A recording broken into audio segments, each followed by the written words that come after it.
What is going on? I want to welcome you from Half Court for today, Wednesday, January 25th, 2023. I am your host, Sean Murphy, alongside my guy, Jeff. I afraid Jeff. Happy Wednesday to you. Man, we can't get a stop, Jeff. I am so happy we're doing this because I'm using this time. Obviously, I love talking with you guys, but a part of it is venting. I'm not going to lie. I need this for therapy. That the Pistons performance right now, I mean, we're doing this live and they've given up 50 in the first quarter. It's not like I can't say I'm shocked, but I am shocked. I mean, this is an all-time low and we're going to get into it, but yeah, I'm happy I'm here. I really am to talk with you fellas. Yeah, 100%. And speaking of happy to be here, I'm happy this guy's here. It is my guy, Troy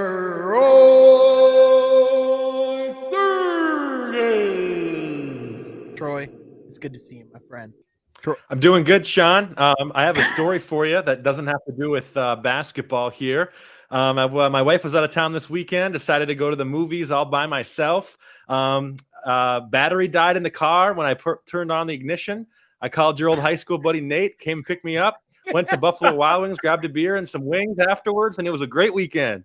Bros weekend. Yeah, I heard about that. Yeah, I just got a call and heard that whole story. It's so weird that you just happen to live within 5 minutes from my high school, one of my high school best friends, just nonchalant, like just out of the blue. It's absolutely crazy. That's a whole other conversation. But guys, we have to talk about what's going on with the Detroit Pistons, the state of the Pistons, specifically coming off of what's going on Monday night, because this is from Half Court, where we talk all things NBA basketball and we talk all things Detroit Pistons as well. If you like that, be sure you like this video, subscribe to the channel, and be sure you share with the podcast with your friends and family and people that love the game of ball. But with that, guys, we just got to dive right in because the elephant in the room is ever present. The Detroit Pistons are getting the living beaten out of them by the Milwaukee Bucks as of recording.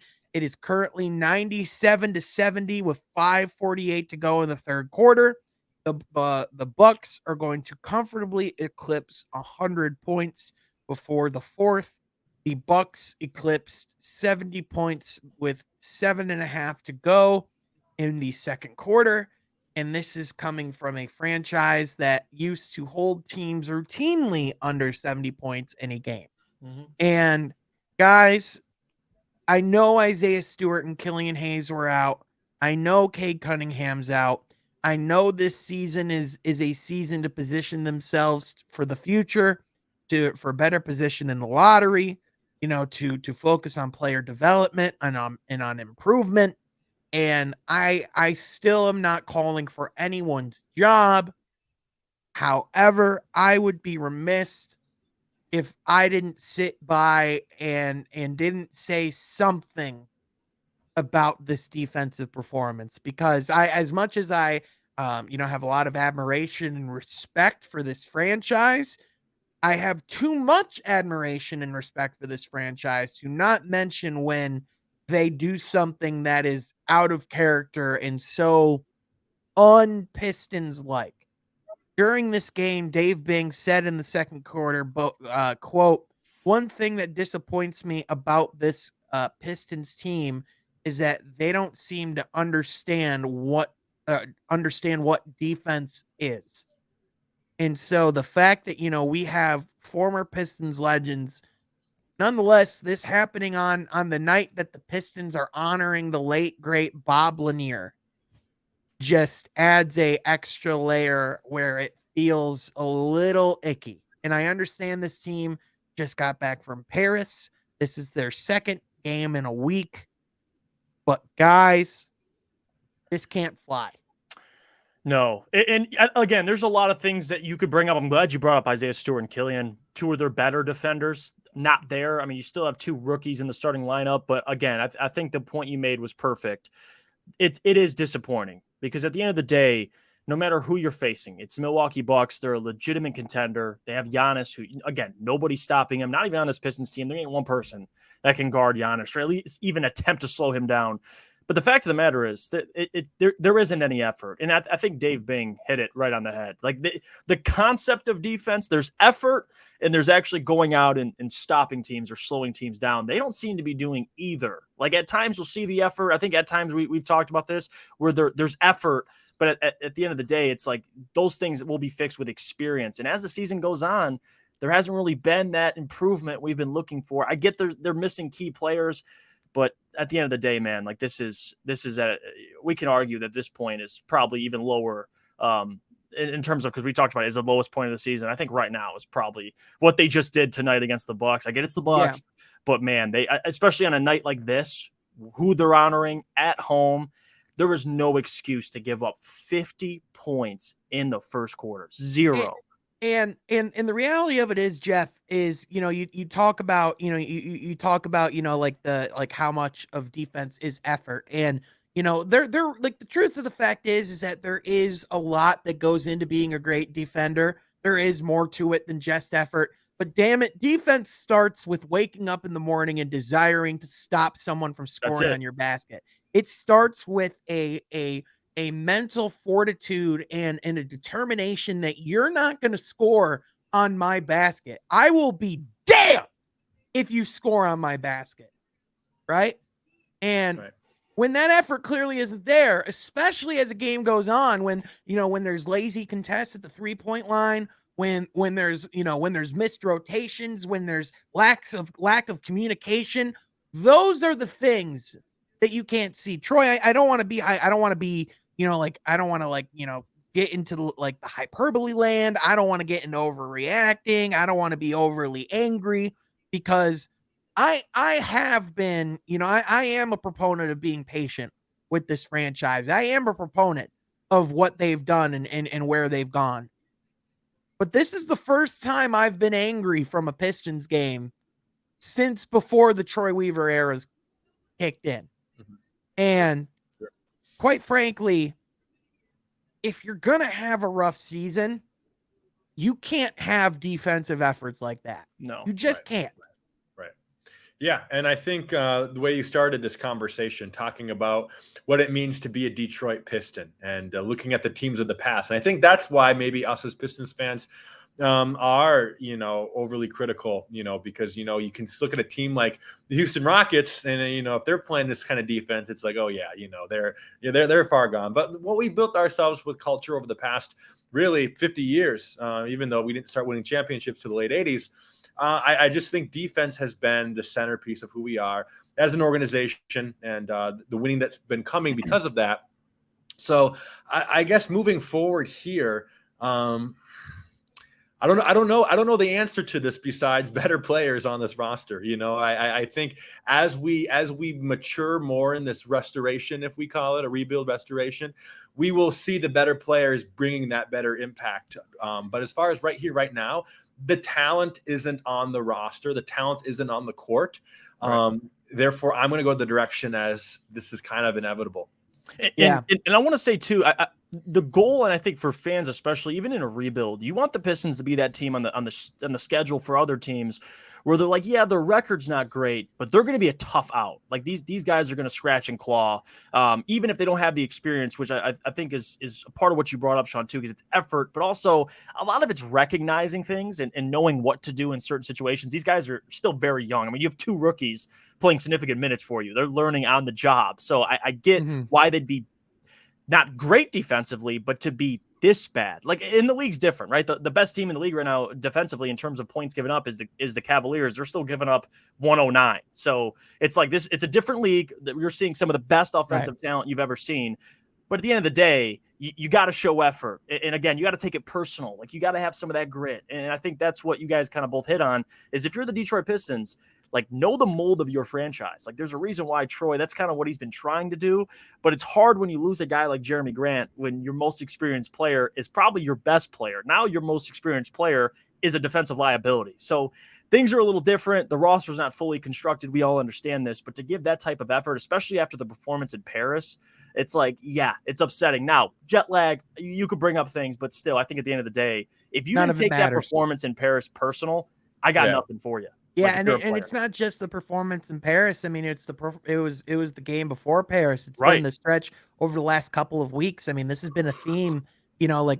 December. This team had some rough stretches, but still was able to put some competitive play together. Like it just seems like of late is really it's been when it slipped, and obviously with guys in and out of the lineup, you expect that to happen a little bit more. But guys, when it gets to this point, when defensive effort is something that you are putting into question with this roster, you have to flat out isolate this type of issue is like a cancer and a virus to an NBA franchise. It's something that you have to isolate, something that you have to identify within the lineup, within the franchise, and immediately cut that out.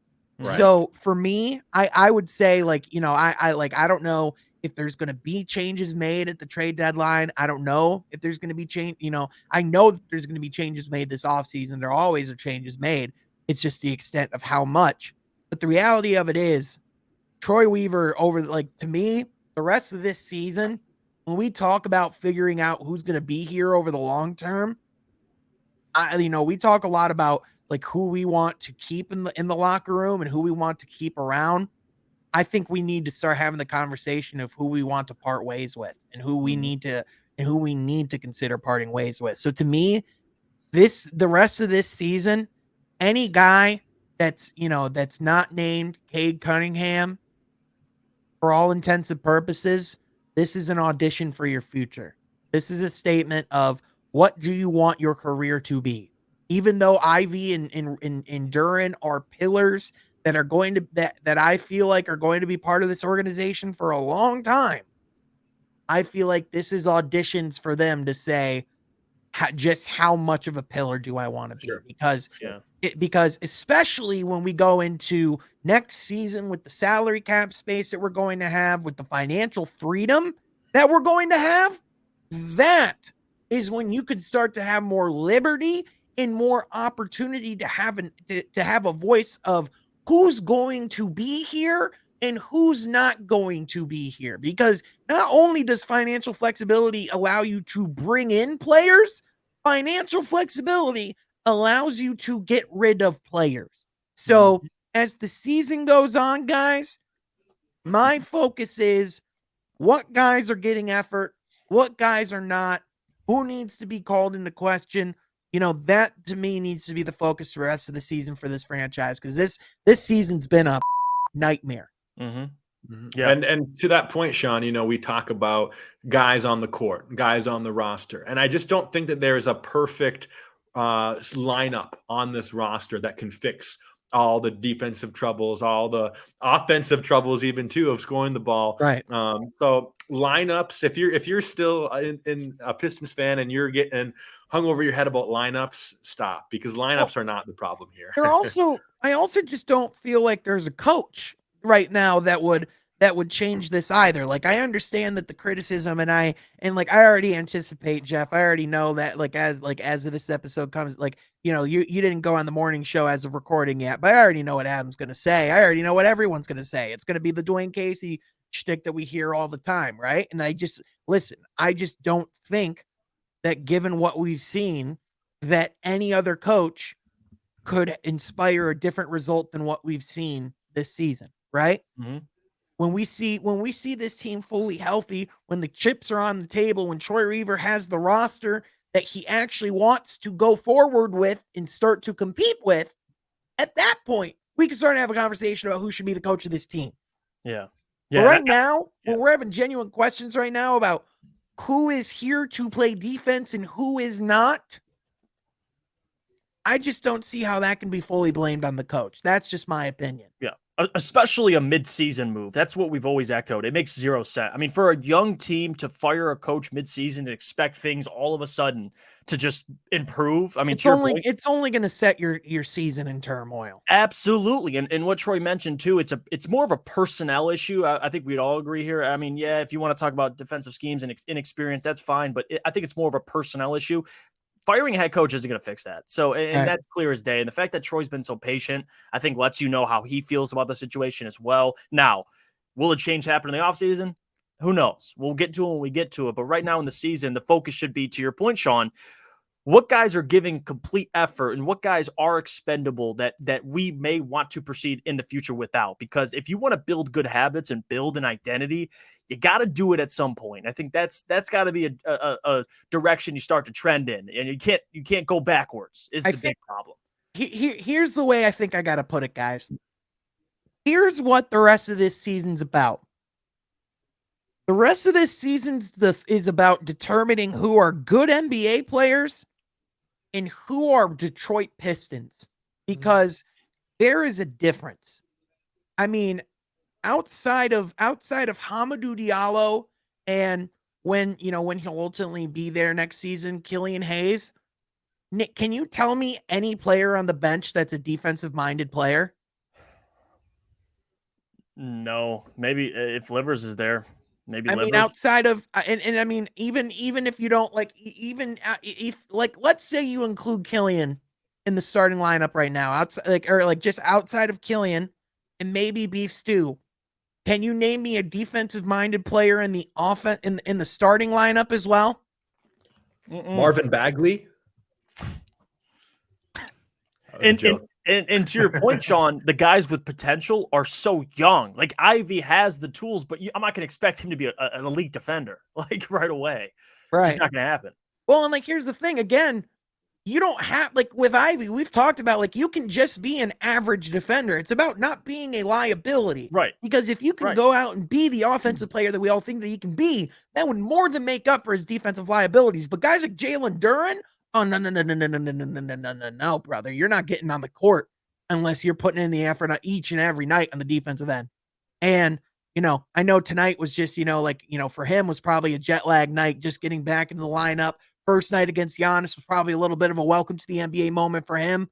But even though he's 19, this is a full stop moment. Brother, you're not getting on this court unless you are giving 110% on the defensive end. Jaden Ivey even, what was the first thing that Troy Weaver challenged him, when he came to this franchise? He wanted him to be great on what end?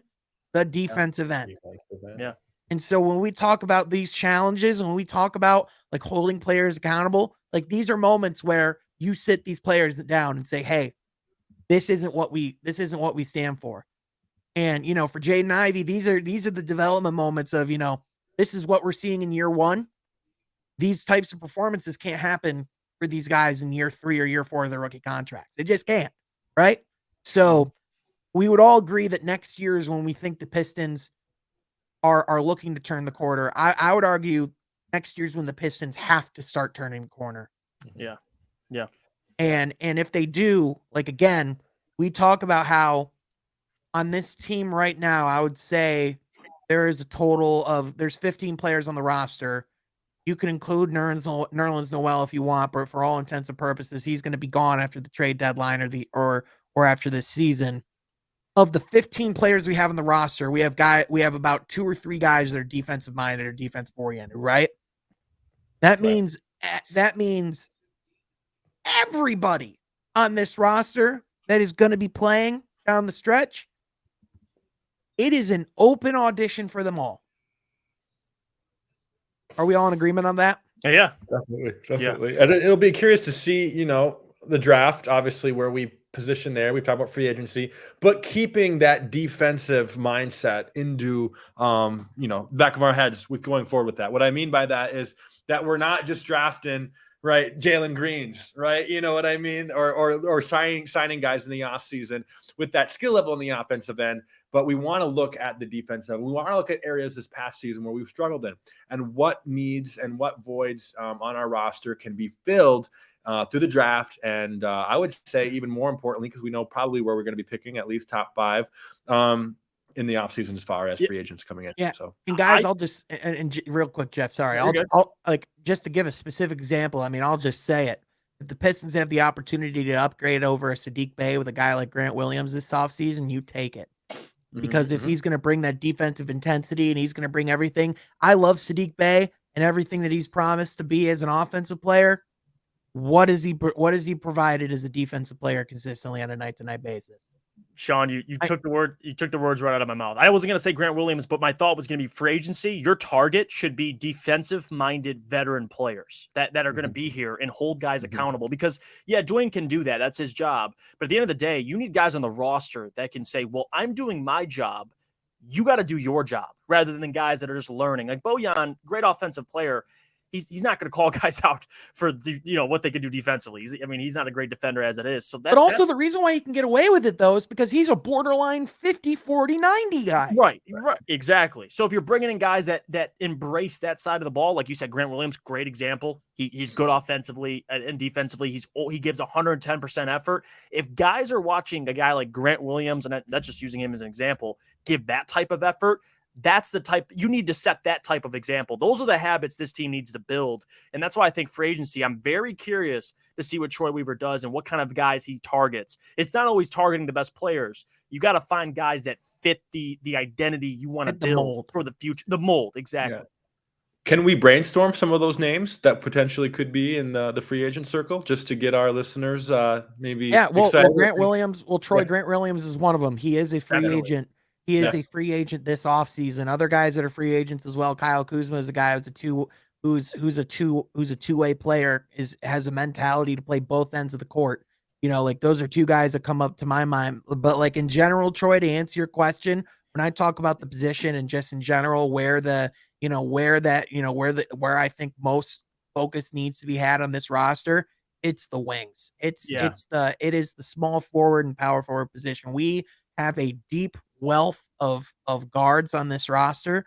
We have a lot of talent in our guard room. We have a wealth of playmakers. In my opinion, I think we have some solid big talent as well that we can really build off of. But right now, where are we lacking? We are lacking in length, athleticism, versatility on the wings, versatility on the outside. We don't have any resistance as far as guys getting into the interior. And as much as guys like Isaiah Livers are great on the defensive end, they can't be your greatest resistance on the perimeter. If they are, you're just screwed. And if you're getting Giannis free momentum and range to get to the paint, and he's not going to be slowed down, that's just a freight train coming your way. Mm-hmm. Yeah, that's just the way it is. Yeah, and again, that's we covered this so much with Jeremy Grant departing. Like that was the thing. Everyone talked about, offensively, he's giving you 20 a game. It was always to me and to you guys as well, defensively. That's the biggest part you're going to miss. And ironically, what you want to look for, the question was who was going to step up? Who was going to be the person to take that role? And you know what? The answer so far, outside of really just Isaiah Stewart, nobody. Yeah, nobody can fill it. And that's what you're looking for in free agency is what you just laid out. Without naming specific names, guys that fit all the check boxes you just laid out are guys. And ironically, it is a guy like maybe a Jeremy Grant. This is why Grant Williams is perfect, because you want a guy with the length and size of a guy like Jeremy, but someone who could play more off ball and doesn't need the ball in their hands all the time. Grant Williams is a great example. Like he can play in a lot of different roles. He's unselfish. Like those are the types of guys who got to target. And Grant Williams fits the timeline as well, which is just even better. Guys, I know I'm going to sound crazy here. And I know people are going to immediately go in the comments and go, oh boy. But hear me out. Nights like this are why I consider bringing Draymond Green in this offseason and saying, you know what? The attitude's got to change in this locker room, because this ain't going to fly from here on out.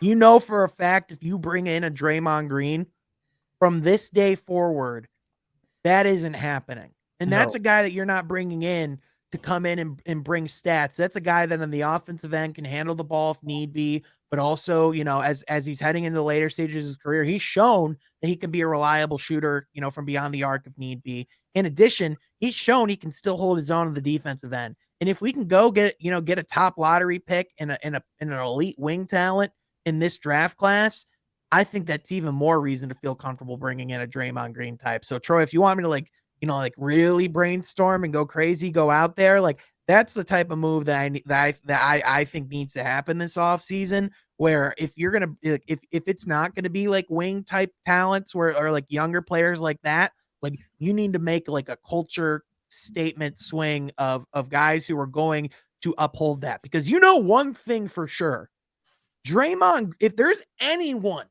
in the league that knows what it means to be a Detroit Piston, it's Draymond Mother Green. Yeah. Can we all yeah. agree on that? Oh, Yeah. I know this summer, well, I guess this fall before the season started, remember with the Jordan Poole thing, we actually had a conversation. Should the Pistons ever consider Draymond Green? And all three of us kind of unanimously were leaning towards no, just because of that in particular and the salary, right? And then we had a big discussion on it. But to Sean, your point, that is so true, because that's just an area where we're lacking that. Not just defense, but that desire to play defense. But also, like, you know what? We have guys on this team that are dogs. We've seen it, right? We've seen Isaiah Stewart show that intensity. We've seen Killian Hayes show that intensity. But you know what? We don't know. We don't have guys that know how to harness that. You know who knows how to harness that better than anyone alive? Draymond Green. If I am Troy Weaver, I'm looking at that situation in Golden State very closely, because with the fact that they just paid Wiggins this past season, they paid Jordan Poole. And with what's going on in Golden State, the odds of him being able to stay are not high. And even though LA is going to have some cap space opening up, that could potentially be a situation he'd be interested in. I stand pat that we need, like just how like Minnesota brought in Pat Bev to be that change in the locker room. That's the type of leader and voice we need. We need someone to help and quite frankly help harness the dog. In this team. And I think you put it perfectly. Now, my problem in that it was at the time was always the salary, but now that with new information, I'm allowed to change my opinion. And now looking at this roster and what they need, Sean, you hit it right on the head. Draymond checks a lot of different boxes, and I think you hit on most of them. Leadership, which this team desperately needs, but leadership from a guy who's won at the highest level and knows what it takes to win. Guys won Defensive Player of the Year awards. Talk about what this team needs. There you go. The next thing is like you said, knows what it is to be a Detroit Piston. He knows the mold. He knows the franchise. He's from the area. And the last part of it is getting the best out of his teammates. Like Draymond, I think he doesn't get enough. I mean, people bring out all the bad stuff because he's confrontational, which can be a bad thing, but also can be a great thing, because I think there's guys in this league that need to be called out. It's just how it is on every team. Every team, there's times where you got to call someone out. Draymond can do that. Now, Draymond's crazy. You know who else is crazy? Bill Laimbeer. You know who else is crazy? Rick Mahorn. You know who else is crazy? Dennis Rodman. You know who else is crazy? Isaiah Thomas. You know who else is crazy? The entire bad boy Pistons were lunatics. Need some dogs, but guys that don't care about your feelings. They want to win games. Like that's what I can appreciate. It's like, listen, Jalen Duren, Jaden Ivey, guys are great, but cut this out. Like, this is the stuff you need to fix, and this is how we can fix it moving forward. Draymond can command a locker room. He's a great leader, and I would not be shy from it. Because especially when you have so many guys that are rookies on rookie deals, you don't have to pay these guys for a couple years. And the other thing you have to consider too, and the other thing you have to consider too, Jeff, with the media deal coming into the place in the next couple of years, the cap space is about to radically change as well. And especially if you go out and you add shooting, and then you can add a Draymond Green, you add a little bit of defensive versatility. Like, if you sprinkle in a couple free agents, this team looks a lot different. I think that's what people forget too. It's not like this team is lost in the middle of nowhere. Like they got a good foundation. They really do. And with the fact that Isaiah Stewart is a guy that can stretch the floor as well, I think that changes the Draymond Green equation a little bit as well. Because the other part of it was, well, where's the spacing? Well, there's the spacing. Isaiah Stewart is the spacing, right? Like, we've seen that capability. So I don't think it's as crazy of an idea as I once thought it was. Whether it's going to happen or not, we shall see. But to me, when I'm watching this type of performance, I desire that type of voice in the locker room, man. I really do. Yeah. And so, speaking of teams that need a voice in their locker room, guys, the Houston Rockets are on a 13-game losing streak as of recording. We talk about how rough, it is for Detroit and what's going on with the Pistons.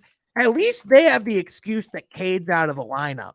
Jalen, the problem for the Rockets is Jalen Green is fully healthy. Like, that's their problem.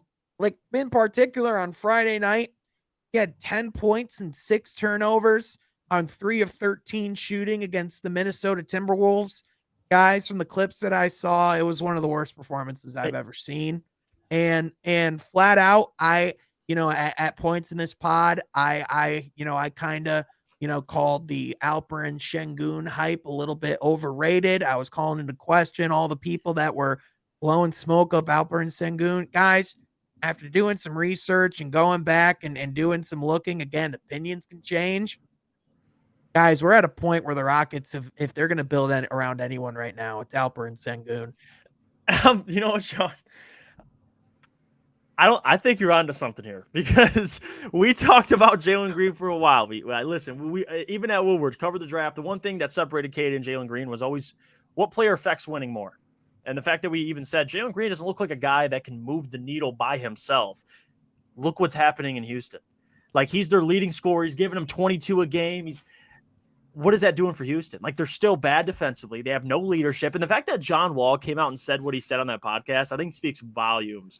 The fact that he even admitted, like, these guys aren't going to win this way. Like, they just aren't. And now, if you want to blame the head coach, that's fine. I think it's more of a personnel issue, the guys that you have. It's a weird fit. We've been saying this for months.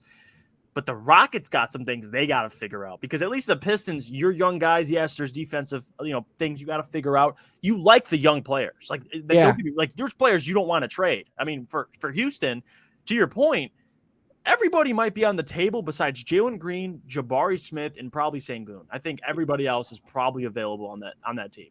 Yeah, and honestly, like, as of right now, like you might go on Pro Basketball Reference, and some of you might be like, "What are you talking about? Jalen Green's averaging over 20 points a game. He's great percentages. He's averaging 21 points a game on 18 attempts per game. Yeah, not good percentages. That is terrible efficiency. Yeah. If you're shooting 18 times and only getting 21 points out of it, that means you're taking terrible shots regularly. No accountability. Troy, Troy, this isn't like to crap on the franchise. I just did like a in-depth article writing about it. I think it's important. Like, we talk about how bad things were for the Pistons, but it's the freaking 2017 Warriors compared to what's going on in Houston, Troy. Yeah. And they're just you watch the game, Sean, and they're just bad. Like, they don't have winning culture in the slightest. They don't have structure. Sure, we can say that. Right. There's no structure. There's so many rebuilding teams over the years that we can say that too. There's teams over the years with worse records like this. We think of the 2012 Charlotte Bobcats, member, who went 7-59 in the lockout. But I guess with this team, again, there's just no direction to it. Like, sure, you have talent with. I would still say Green is a talented basketball player. Of course, you have Şengün, you have what'd you say? I said, of course. Yeah, of course. Yeah, absolutely. So you have talent on this roster, but they're not basketball players. You know what I mean? Like, they're not making basketball decisions on the offensive or defensive end, which, again, if you watch the games, you can see they don't have it. They're playing rec ball, it seems like. Just get out. That's a good way of putting it. Yeah, if you look at how this roster is being built, it's just kind of we're just getting the best things we can as we go. And I understand that's kind of how rebuilds go sometimes. You take the best players available. I get that, but at this current time, what are the Rockets building? What's their vision? Because you look at with the Pistons, I can tell you what they're building. That makes sense. They're trying to be the Detroit Pistons, right? But the Magic, what they're doing makes sense. They're trying to be this, prolific scoring attack, with extreme length, with the Thunder. I can see what they're doing. Positionless basketball is king, but with the Rockets, it's just, we have a ton of guys who we have two ball dominant guards who probably neither of them should be bringing the ball up, but there are most ball dominant players. Our head coach we hired because the real guy we wanted at the time we couldn't get, So we brought this guy in to appease James Harden, except that didn't appease James Harden. He wanted to get traded after. And so then we just kept him around because, well, we signed him to the contract. So what are we going to do? Get rid of him? Like it's like what is this team? Yeah, the fit is so awkward, and it's not even like new to us. I mean, we've said it, like Kevin Porter Jr. and Jalen Green. Okay, we'll see. The big thing I've always said, and you guys agreed, is you want those two in your backcourt. Like, number one, they're shoot first guys, which I think is a problem. Kevin Porter Jr. puts up great numbers. Still, both those guys are shoot first guards, and you got pieces like a Sengun or a Jabari Smith. Like, they don't really have, and I think you put it well, Sean, structure. Like, there really isn't structure, whether that's up to the leaders on the team or you want to look at the coach. Whatever you want to do, they don't have a structure in place. They don't have an identity. Now, the Pistons, you could argue right now there's not really an identity, but to your point, you like the pieces and how they fit. Well, I don't even think most of the Rockets players don't even fit. Well, and also, again, for the Pistons, it's understandable when you don't have identity when your franchise players on the sidelines. You're not exactly going to go move forward and make progress when your centerpiece isn't around. Yeah. But when your centerpiece is ever present, very much there, and if anything, not getting better, getting worse, showing, regressing to some of the bad habits that he was showing at the beginning of his rookie year. He's slipping back into some of that, which, Jalen Green, we talked about the talent and everything that he could be, but we also talked about all the concerns that we had with his game of, is this guy a winning basketball player, or is this just another Bradley Beal type? And man, this is just reeking of Bradley Beal, Washington Wizards, really just all into it. I just, I like, unless they got Victor Wembanyama, and even then, I don't know if that saves this team. Mm-hmm. Which is sad, because this is a guy that we've talked about and are going to continue talking about, has all the talent in the world. And if Victor Wembanyama, of all people, can't save this franchise, then man, they're out of luck. Yeah, 100%. And, I don't want, I don't want this whole thing to just be bashing teams and rebuilding teams, because, again, I like to be positive for the most part, but it's like, man, when this type of crap is going on, like, it's unreal, man. It's unreal. Like 13 straight losses, 10 wins on the season. Like, genuinely, like outside of Alperen Şengün, who do you like on this roster? Like, poor Boban, man. Poor Boban. I know he's vibing. I like Kevin Porter Jr. as a trading asset, but not as a centerpiece moving forward of my franchise. Yeah, I would agree. Does any other team other than the Rockets like him as a trading asset? Yeah, that's where it gets probably tough. Not.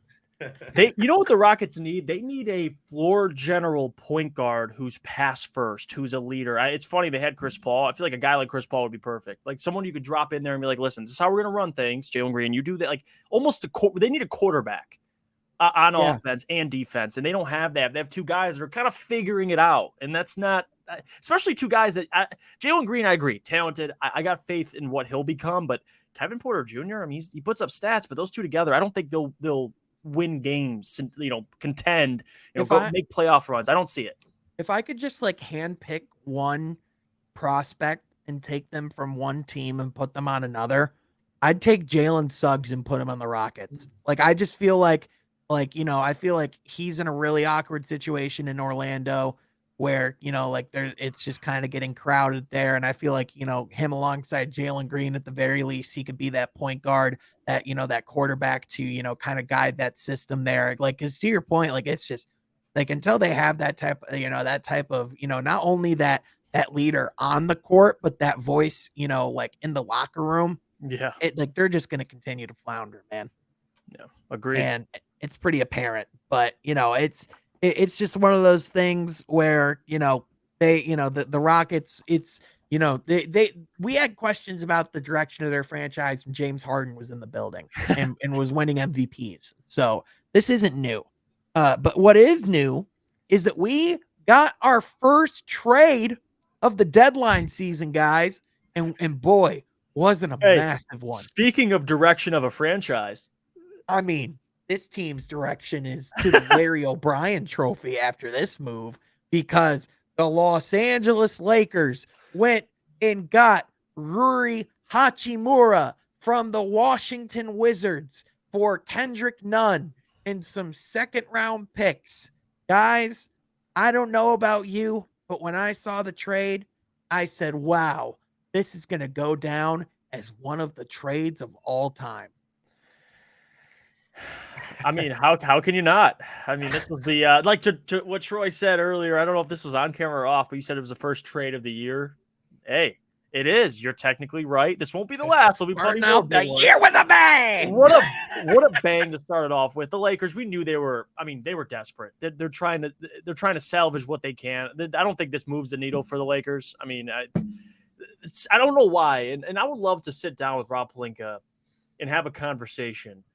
Like, how do you think you build a championship team around LeBron, especially when you've done it? Like, you had pieces and everything worked that year. I know it was the bubble, but still, they had great pieces They were around the favorite LeBron going into the bubble, right? Right. And now you're here and you don't Rob hasn't learned from his past mistakes. You don't have shooting. That is how LeBron has won in every destination. You've had shooting, you've had guys that can get a bucket. They don't have. Did you see? I saw a graphic. I was watching the Lakers game the other night, and it's funny. They popped up they have the previews of each starting lineup. I'm looking at the starting lineup for the Lakers. I know AD's out. I understand that he'll come back, and I'm looking at the starting lineup. I'm like, that's what LeBron is working with. Yeah. Like, how bad of a GM do you have to be and still have a job, by the way, to do that? And all reports suggest, by the way, that the starting lineup is going to feature Hachimura, James, and Davis, which defensively, I see the length and like what they're going for in that aspect. Like, Darvin Ham's going to be licking his lips on like the defensive prowess that lineup can be if they're putting in the effort. But on the other hand, I think that's going to set the NBA back another 50 years from a shooting prowess standpoint. Yeah, because I mean, it's called like basketball.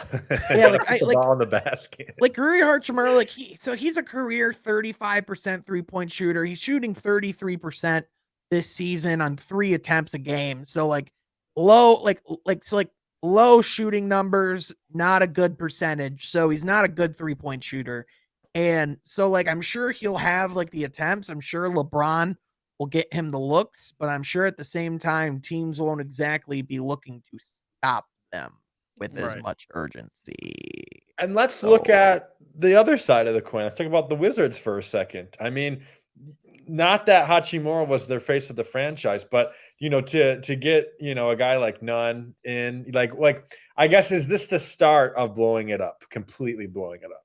Well, from what I was reading and from some of the interpretations I was seeing online, was that this could be the Wizards positioning to try and keep Kyle Kuzma, because getting rid of Rui Hachimura allows them the cap space to go and offer Kyle Kuzma a long-term extension. Reportedly, they love Kuzma and would love to keep him around. The problem is, this is another Washington Wizards first-round pick that's a miss, or that didn't bring much value to the franchise, because any time that your first round pick ends up just being a couple of seconds, that's not a successful first round pick. And I get it wasn't a super high lottery pick, but at the same time, at some point you have to find some value in the draft. And when we continually see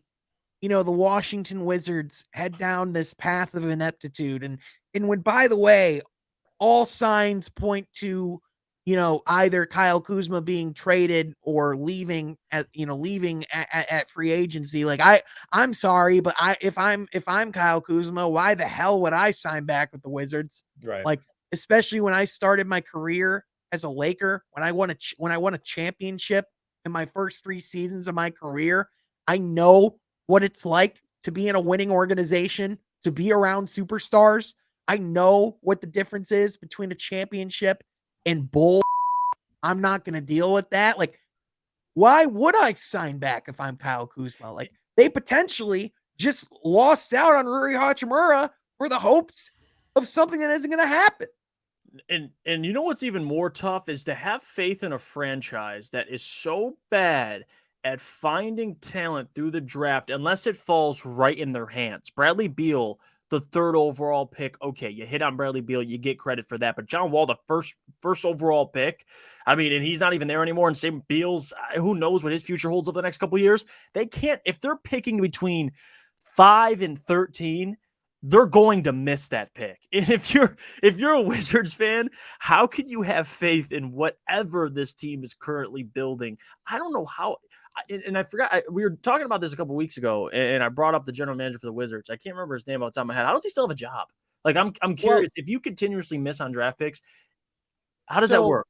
So to answer your question, I've done some research and you know, I'm a little bit of a nerd, you know what I mean? So I like to go in and learn about ownership groups and whatever I can. And the ownership group that owns the Washington Wizards is the same ownership group that owns the Washington Capitals. And the way that that they like to run their franchises is, generally speaking, they like to have longevity in their positions, and whoever they hire, they like to, you know, give them time, give them the flexibility to, you know, work things through. From, you know, you know, from the way that they run their organization, it doesn't seem to me, you know, like winning's the number one priority. It seems to me like it's much more of like the business operations of having a team and of having a sports franchise in Washington D.C. and the values that come with that. Like, if you want my honest, you know, perception of it. But I do feel that, you know, like there does need to be massive change, because if you look at, again, I know we've talked about this before, but since 2000, they've only drafted 2 All-Stars in the first round. 2. And they both they both kind of fell in their lap a little bit. Yeah. Right. Like, you don't really get much credit for drafting the number 1 overall pick. You know what I mean? Or the 3rd, that was a clear 3rd pick with Beal. Right. Oh yeah, exactly. And even then, like, how about the other times that they were at the top of the draft and they had clear opportunities, like, you know, Kwame Brown, or, you know, when they had the opportunity, Otto Porter. How did that work out at 3? You know, like there's just so many different opportunities. Like, and even right now, like, you can like Johnny Davis. Like, I can tell you right away, Johnny Davis will be out of the league in 5 years. Like, welcome to Shanghai, dude. Yeah, like, the fact that he hasn't even been able to get on the court is just, that's terrible. Like, that is terrible. Yeah, it might be closer to 3, Sean. Yeah, like, for a team that's not even having a great season, if you can't get on the court, like, jeez. I guess, you know, I guess we've talked about their direction, at least for this season and the next. And, you know, Sean, you did bring up a good point of how they're running their franchise. You know, they're in it for the long game, whatever. But does that mean that they're in still this win now mode? Well, I mean, they're hovering around, what, 11th or 12th seed? I mean, to answer your question, Troy, I think they're in a situation where I don't think they're going to trade Bradley Beal unless he comes into their building and says, I'm not playing another game for you. Trade me. I think they're in a situation where they want to be as competitive you know, on a year-to-year basis as possible. I would say that they very much operate their franchise in the way that, you know, Tom Gores did pre Troy Weaver, in the sense of, you know, just trying to field as competitive of a roster each year, and we'll figure it out. We'll figure the rest out later. You know, I think, you know, like, they brought in guys like, you know, like Monte Morris over the offseason. You know, like, they brought in guys, you know, like DeLon Wright, Will Barton. You know, like they brought in they brought a ton of guys in who are like really good, like who are like solid NBA players, right? Like from top down, you can look at this roster and say, man, there are some components here that can make a really good basketball team. But it's the same problem that, you know, that all these middling teams have. These players are put in roles that they just flat out should not be in. Like, Bradley Beal is not a number 1 player on a championship team. He's not a number 2 player on a championship team. At this point in his career, we could have arguments on whether or not he's number 3 on a championship team, right? And he's also getting paid $43 million. He also was given one of the only no trade clauses in the entire league. Dumbest thing ever. Like, that's the thing. Like, they value him because he was the star that was there, right? Like, he's the jersey seller. He's the franchise, they're just taking what they have. And so listen, in my opinion, until they either sell their team or make some massive changes in the front office, this is just a franchise that's doomed to just keep making these types of decisions. In my opinion, this is Sacramento East. And, Tommy Shepard is the name of their executive, by the way. There you go. Yeah. I will do some research on him just because I'm curious. But if you guys were the general manager of the Washington Wizards right now, like let's say, all right, I have to keep Bradley Beal and stay under the restrictions. Do you think there's any moves that can make this team more competitive? Or do you think this is just a lost cause? What are we doing here type situation? Because to me, I think it's obviously the second, but yeah. The only 2 players, and I wonder if you would agree, Troy. The only 2 players, if I'm Tommy Shepard, I'm looking at this roster, and I'm going, okay.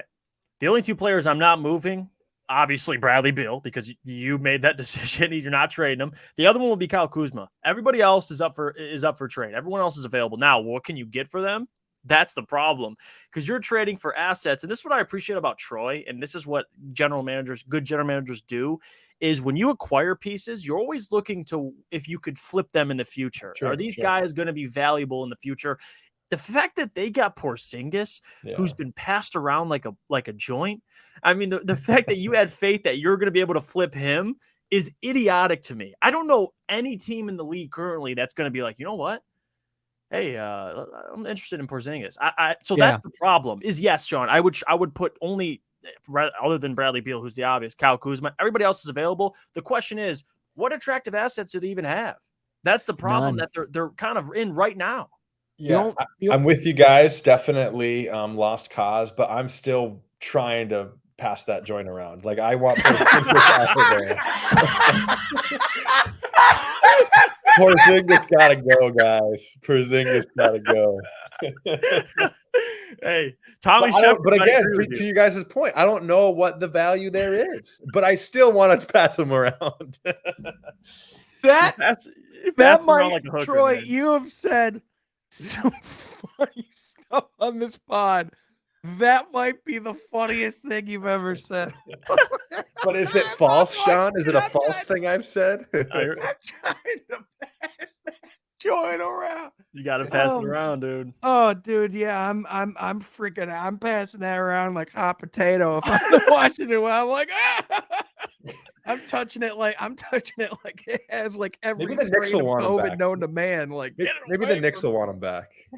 Oh God, yeah. If there was a franchise that would trade for him, it'd be the Knicks. You know what's funny, Troy? When I thought of trading him, that was the place that popped in. I was like, But then for some reason, that just feels like something the Knicks would do. Like, I wouldn't be shocked if the Knicks did that. I wouldn't. Yeah, wouldn't put it past them. But yeah, man, it is a bad situation. I just, as we talk about it, I just don't see a way out for them. And, I just don't see Kyle Kuzma staying. So, as far as this goes, like on their end, for the Lakers, like, does this change the outlook of their season for me? No.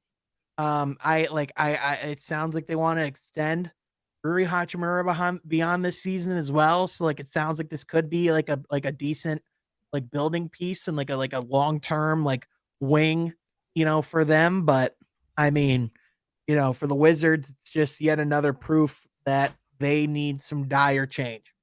Yeah, no question. Yeah, for sure. But Jeff, coming to you, my man, as we're starting to wrap up the pod. Last week, man, you've had us firing people. You've had us trading people. What are we doing this week? Whose fate am I deciding tonight? So we're going with players as the trade. See, I felt like it was, Hachimura got traded today. We'll stay on the trading players topic, but I got two players for you, different organizations, and I want your guys' thoughts. First team we've talked about. I think I know what way you guys are going to go, but I want you to explain why you feel this way. And I'm going to start with the Toronto Raptors. That's the team that's probably going to be selling more than not at the trade deadline or in the offseason. And I'm going to bring up their best player. No, not Scotty Barnes. Pascal Siakam.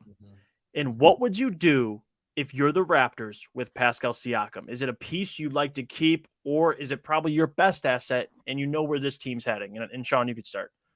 Yeah, you gotta see what you can get. You gotta see what you can get now. I mean, Pascal Siakam is he's a great player. I just don't think he's a number one player to be building your team around. And at this current stage, like he is, the number one option. He is everything that funnels around this team. And I do think that they are kind of stuck in, I do think that they were trying to, blend what they had with their championship core, with this youth movement that they were trying to, to jumpstart. And I do think that works for a certain period of time, but it only works if that youth movement really starts to excel and catch up with the rest of the championship level pedigree on that roster. And that's just not happening. I mean, Scotty Barnes, from a prospect standpoint, we all knew the type of talent that he was, but the reason that he was able to thrive so much last year was because he wasn't asked to do so much. So now coming into a season year 2 where he is being asked to do more, and quite frankly, as good as a player Scotty Barnes is, and as good instinctively as he can be,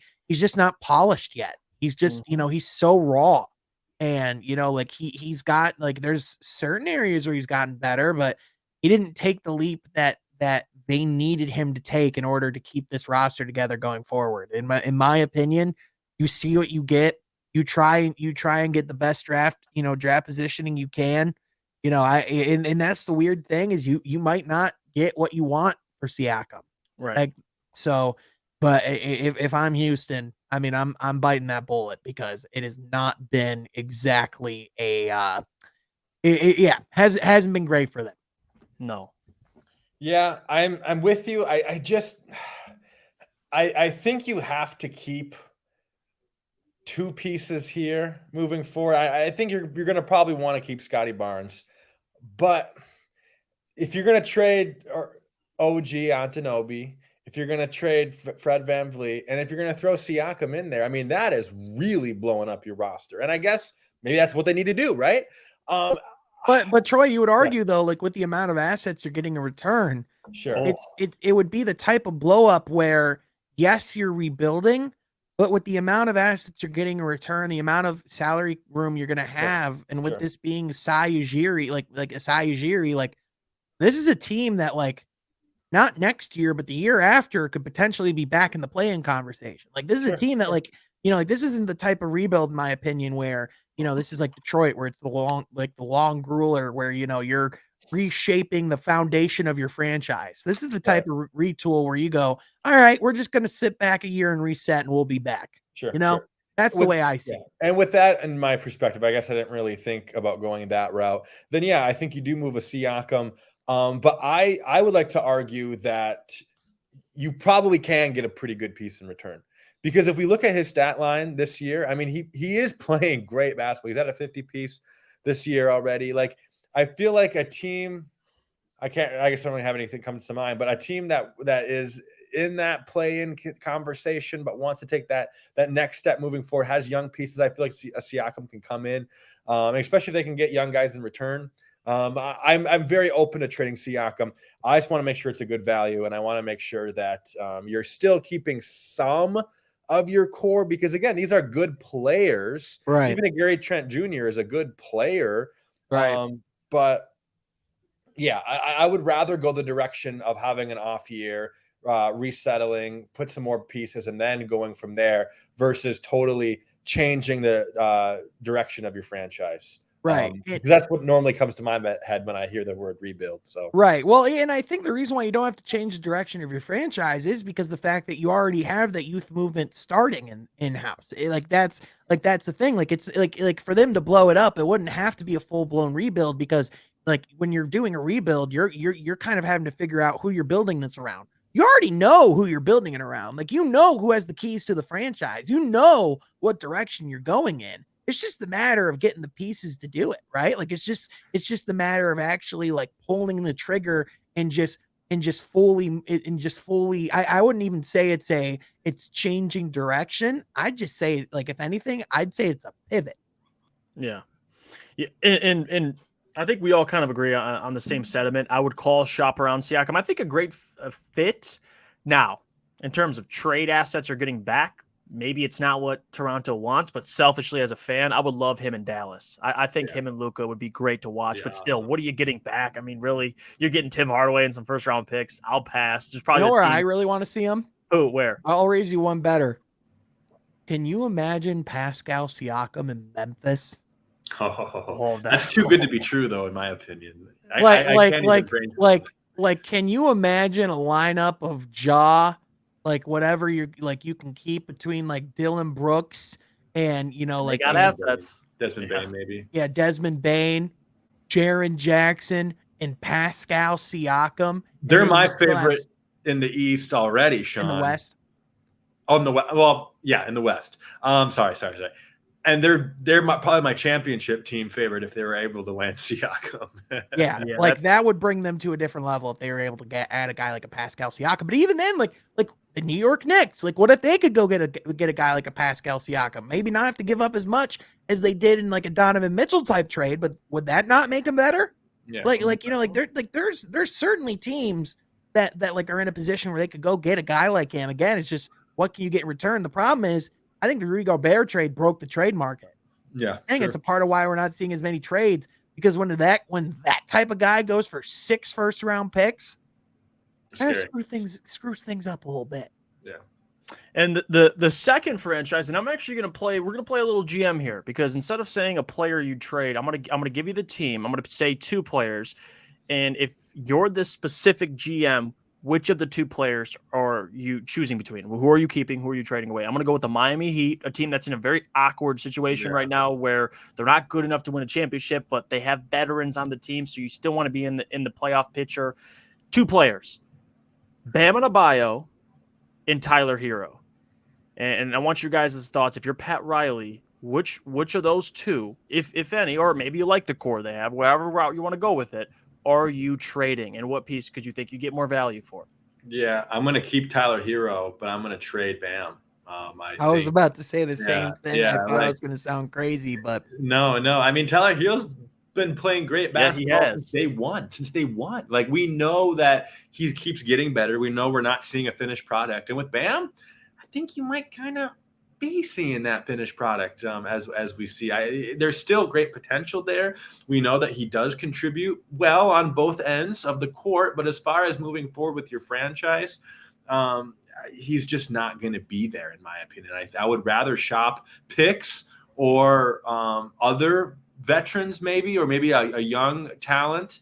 I guess there's so many different directions you can go with a Bam, but I feel like a Bam has those paths, has options to trade for. So for me, I think I'm definitely going to trade Bam, but I'm going to keep Tyler because of the production we've seen out of him so far. Yeah, I'm just not going to be shy about the fact that I think that if your first or second best player is a traditional, like a traditional defensive big, that you're probably not, in the greatest situation. Like Bam Adebayo is awesome.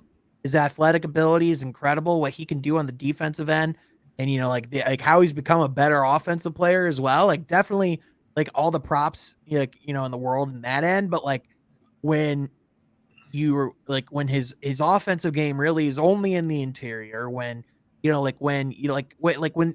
Adebayo is your second best player, like that's just not going to give you the room to succeed, right? Like it's just not. Like in order to to be able to go forward and able to like build around a team, I'm going to be more keen to build my team around a Tyler Hero type if I'm going to start my rebuild than if I'm going to build around Bam Adebayo, just because of the fact that, like Bam Adebayo, like again, it's the same thing with Pascal Siakam, where it's like, if he's in a situation where he's complementing other stars, where he's like, where he's like the fourth or fifth option offensively, then Bam's in a situation to thrive. If Bam's, like one of the guys where like you need him to produce offensively or you're not going to win games, I just don't think that's where you're going to see long-term success. I just don't. Yeah, I think that's well put. If I'm Pat Riley, I think you'll get a lot for Bam. Maybe probably not as much as you expect, but I think there's a team out there, like you said, that maybe views Bam as one of those pieces they're looking for. But still, I think in this modern age of the NBA, I think Tyler Hero kind of fits that mold. I mean, he's a great shooter. He can handle the ball. He can make plays. Bam, to me, is a player that I think they'd be fine without moving forward. So that's the deal I'd probably pursue. So we all agree there, Bam and Adebayo. But there you go, 2 players, trade deadline. Maybe you'll see. Maybe I'm going to start mentioning some names, and I swear to God, I'm going to keep tab because these players get traded. I told you first. And believe me, we are, as the trade deadline comes by, we are going to be doing a whole lot of coverage. We're going to be doing a whole lot of content. Yeah. And, Troy brought up the idea last year around the trade deadline. We did, we went through each player that was reportedly on the market, and we went through and did proposed trades, what the odds of them getting traded were. And we even went back and reviewed it the episode after. So we're going to have to do something similar for that this year. And with you being around for the deadline this year, Jeff, I'm excited to tally it. It's going to be fun. Cook something up. Oh, heck yeah, man. We're going to be cooking it up, baby. It's going to be great. But Troy, speaking of cooking it up, there's no better way and no better dish to compliment and end this podcast than the beautiful dish that is from Mount Rushmore. Troy, what are we doing today? Yeah, we're doing something fun. We talked about winning teams a lot on this podcast, more specifically what it takes to win a championship. On this particular episode, we've talked a lot about losing teams. Yeah. So today we're done a little different, but we're going to be doing, we know that you need a star player. We know you need that franchise player to win a championship, but you also need a sidekick. We're going to be doing the Mount Rushmore of greatest NBA sidekicks of all time. I'll start with the elephant in the room, the most obvious one, the most well-known sidekick in the game of basketball, Scottie Pippen. He was the sidekick to Michael Jordan in the 90s with the Bulls, provided great interior defense, perimeter defense as well, just a great defender, but also his offensive game was excellent too. I mean, he was able to score the ball when needed. He knew his role on the team as the sidekick. I know there's a lot of controversy with his pay, with his salary. I think at one point he was like the 270th most paid in the league, which was like towards the bottom half, which is insane, especially with this salary caps that we have today in modern day NBA.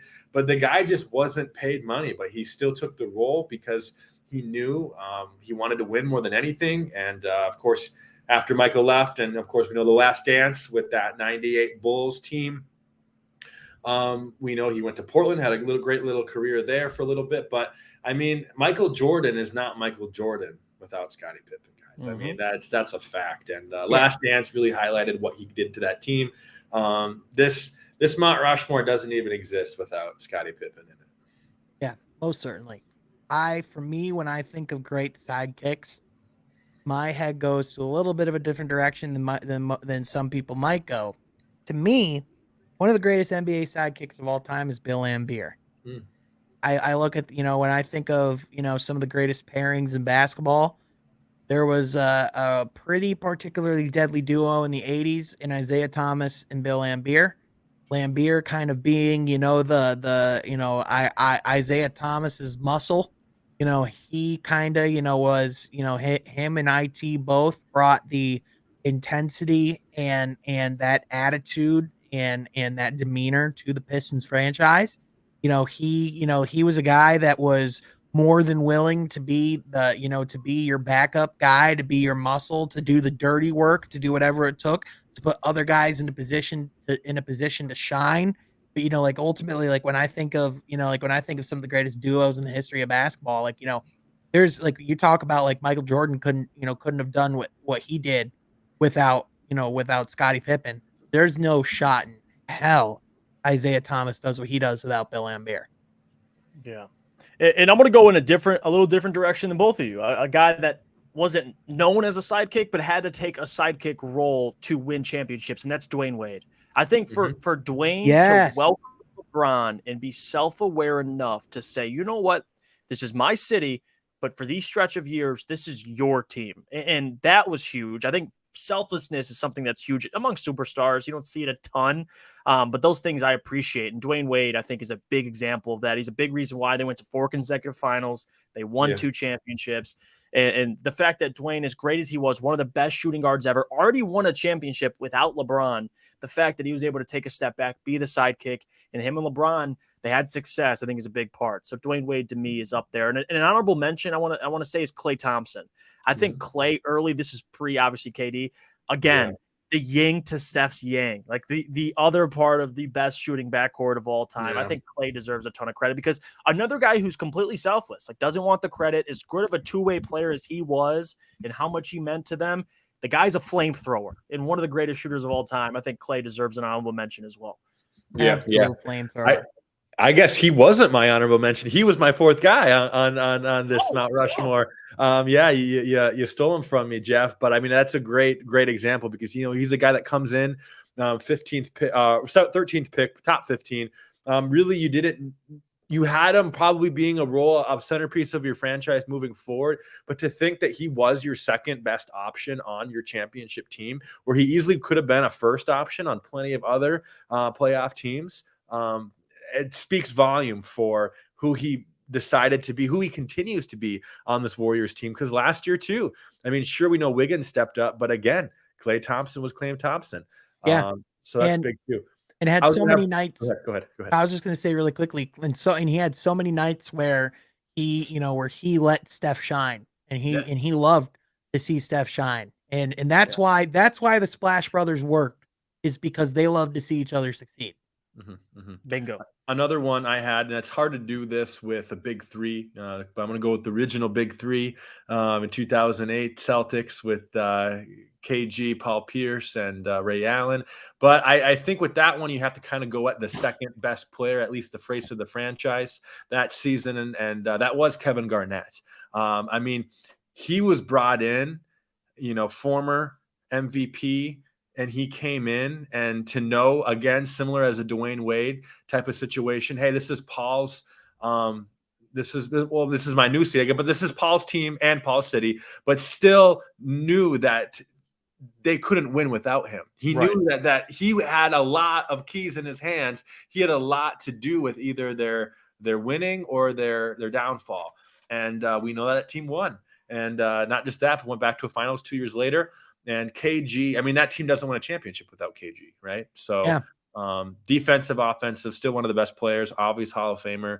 But Kevin Garnett to that team as a sidekick to Paul Pierce, phenomenal. Yeah, similar direction. How about Chris Bosh in Miami? Everything that he did, another great one. Everything that he did to shape his game and to be the Swiss Army knife. Kevin Love in Cleveland and the way that he shaped his game. Just there's the amount of guys that took secondary and tertiary roles and, found ways to thrive and succeed and put teams over the top because they did that. I mean, those are guys that I really like to celebrate and guys that, we don't talk about enough. And that's a story. That's a theme. That's an ongoing theme where we can look at past generations. But my hope is that players in the league right now recognize, study those stories, and are willing to take the same sacrifices for this modern day NBA, because we know how much talent is in this league. We know who can be the faces of franchises, but to take a step back, to know your role on a championship contending team, and then to go out and do it to win the championship. Yeah.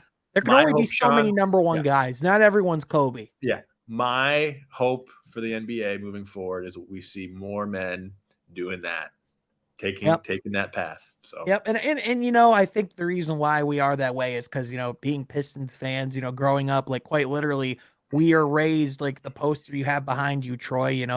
The bobblehead's right behind my head. Like we were raised on the teams that were all about selflessness and not about not about a one star, right? Right. Richard Hamilton, Rasheed Wallace, both co-stars with Chauncey. So right. Just like how You guys are my co-stars, and there's not one star on this pod. Look at that. I can wrap it up and put a bow on that like the best of them. Damn it. But with that, guys, I appreciate you so much. It was really good. I came into this pod really angry because of the Pistons game, and, be able to laugh and, and joke around and feel better after that, definitely feels good. So appreciate you guys a lot, and appreciate everyone that was joining and listening to this pod, and the listeners each and every week here on From Half Court. And we want to thank you so much. And be sure that you like this video, subscribe to the channel so you're not missing all the great content that we have. But with that, folks, thank you so much for tuning in. We will catch you guys next time from Half Court. Be sure you subscribe.